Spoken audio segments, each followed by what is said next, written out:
Sobrang sarap ng keso niya. Tapos yung tamis niya sakto lang. Solid, solid. Malambot. Masarap. Matamis. Bagong bago. Malaman talaga eh.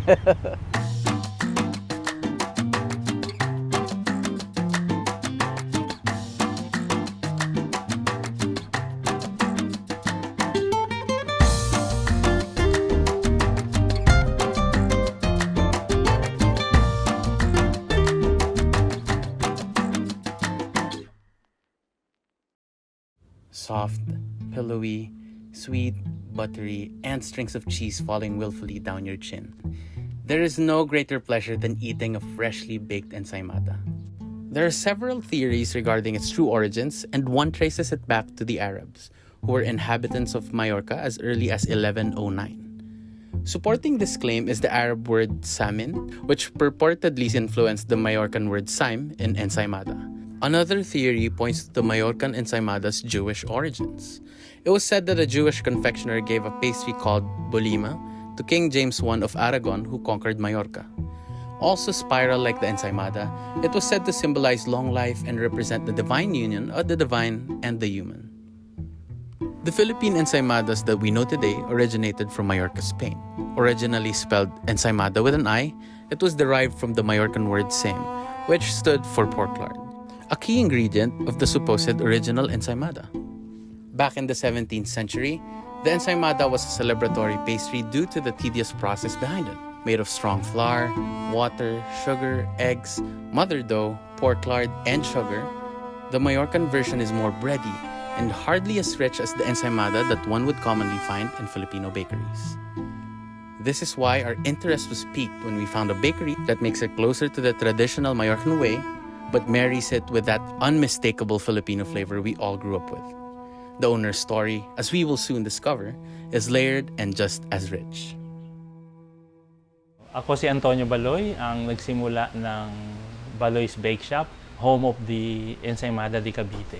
Kasi I was an OFW, meron kami kasing biyahe, pag Mediterranean cruise, nakita ko tuwing nabalik yung aming mga pasahero, may bit-bit silang mga ensaymada na I got curious, I bought some and tasted some na realize ko, hindi pala original ang ensaymadang Filipino bread. It was brought by the Spanish. Yung original ensaymada de Mallorca kasi, it is meant to be shared. And the way they swirl it, para lang inarrange nila ng paikot, hindi siya binubuhol. I came along with this small little book na ang title niyan, Paano ba yung Maman, if I am not mistaken. Sabi niya, yung tanging paraan para ka umasenso is magnegosyo ka. Kasi ang desire ko talaga, since 21 years na akong nag-OFW, napagod na ako na yung ayoko nang iwan sila. Although it's a well-paying job, walang amount na pwede mong i-sacrifice. Iiwan mo yung kids, mag-isa lang si Mrs. na magiging tatay at nanay at the same time. 21 years, imagine I was doing that. Tapos, nabasa ko yung sa Matthew 6:33, sabi niya, Seek ye first the kingdom of God and His righteousness, and all these things shall be added unto you. Kung nagawa ko na yung unang part, everything else will be added. And He never lies. He always tells the truth. Ako, asawa ko, we prayed together with my pastor. So lumabas sa vision, I was pulling this tray of bread na medyo sunog pa nga. Sabi nga niya, maraming imperfections. Pagbalik ko, bumili ako ng mga libro. I ordered Fundamentals of Baking. Pero nag-umpisa sa maliit na, wala pang 4 square meter na bakery na made of plywood. Hindi pa siya malakas, naisip ko, gawan siya ng packaging. Nakita ko nga sa Pamal de Mallorca, yung original na ensaymada is served on an octagon box na gantong kataas. And I remember my mom, sabi niya pa sa akin, bakit magkakahon ka? Isipin mo 45,000 yung kahon. Wala akong makitang regalo pag pupunta ako kay Mrs. Baliches. May bibisita sa akin galing friend sa barko. Wala akong maipuuwi, something that I can call my own.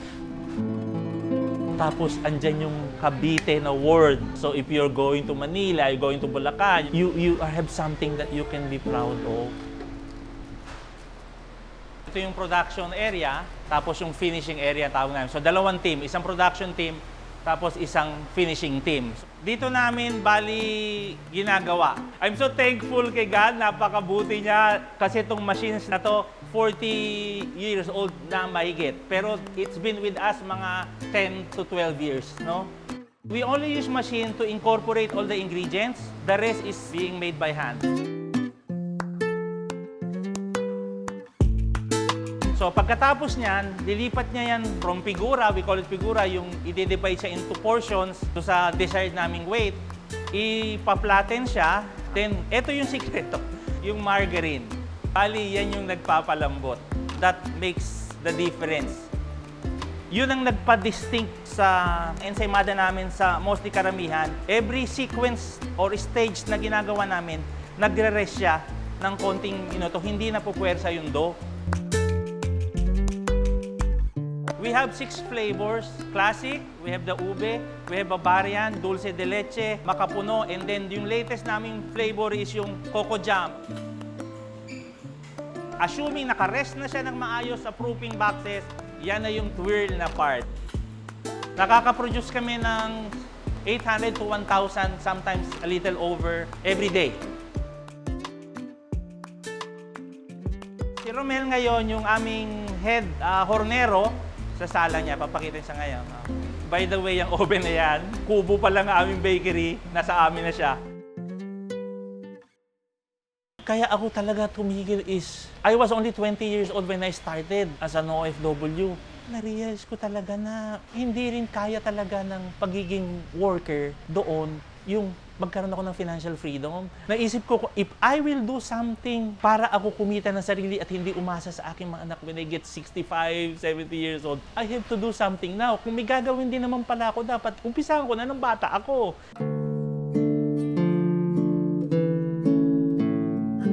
Gusto kong maano na there is always an opportunity sa Pinas. Masyado lang tayo westernized. Bata ka pa, sinasabihan ka ng lolo mo, lola mo, even your parents na mag-aral ka mabuti so you can work abroad. They visit me once in a while, yung mga naiwan ko sa barko. Bibisit sila, paano mo nagawa yun? Ipagpalit yung 100,000 kinikita doon. Sabi ko, brother, kung bibilangin ko yung opportunity na kaya mong pasukin sa Pinas, kulang yung aking daliri sa kamay at sa paa.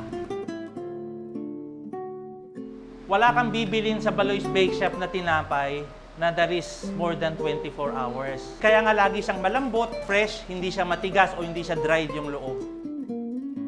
Yung iba kasi cake textures, bubbly, airy, fluffy. Ito po, makikita mo yung strands ng fiber niya, tapos pag inamoy pa siya, maaalala mo talaga yung amoy ng classic na panaderia. Which is ganun naman talaga ang ensaymada na dinala ng Spanish from Palma de Mallorca sa Pilipinas. Tinweak lang namin ng konti kasi yung naandun wala siyang sugar, wala siyang cheese. Naisip namin na gawing solo size, tapos lagyan ng palaman at of course lagyan ng keso, which suits yung palate ng Pilipino na sweet and salty. Ayun.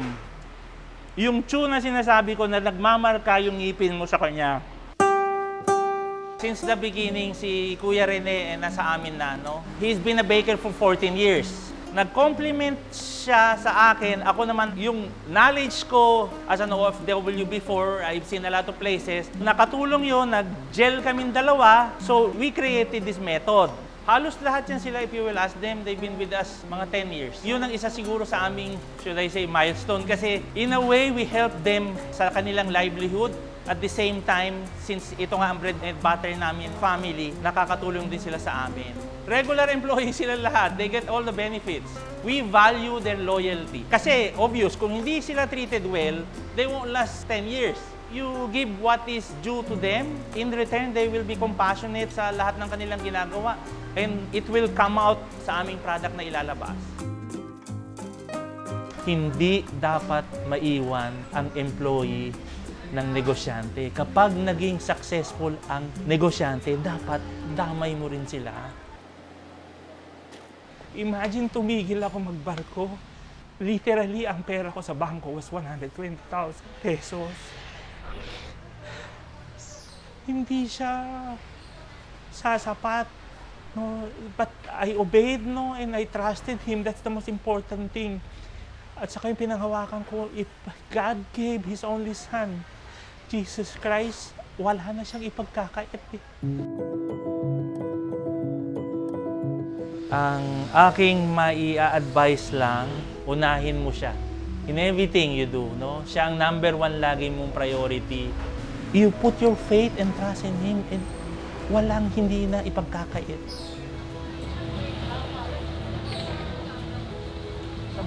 Isang one of my life verses, in Deuteronomy 8:18, God is the only one that has power to give you the ability to create wealth. Kahit na anong galing ko sa tinapay, o kahit anong galing ko sa paano mag-serve, kahit na anong galing ng kunin kong employee na siya ang pinakamalupit na maggawa ng masa, si God pa rin ang magbibigay sa akin ng capacity o ng ability kumita.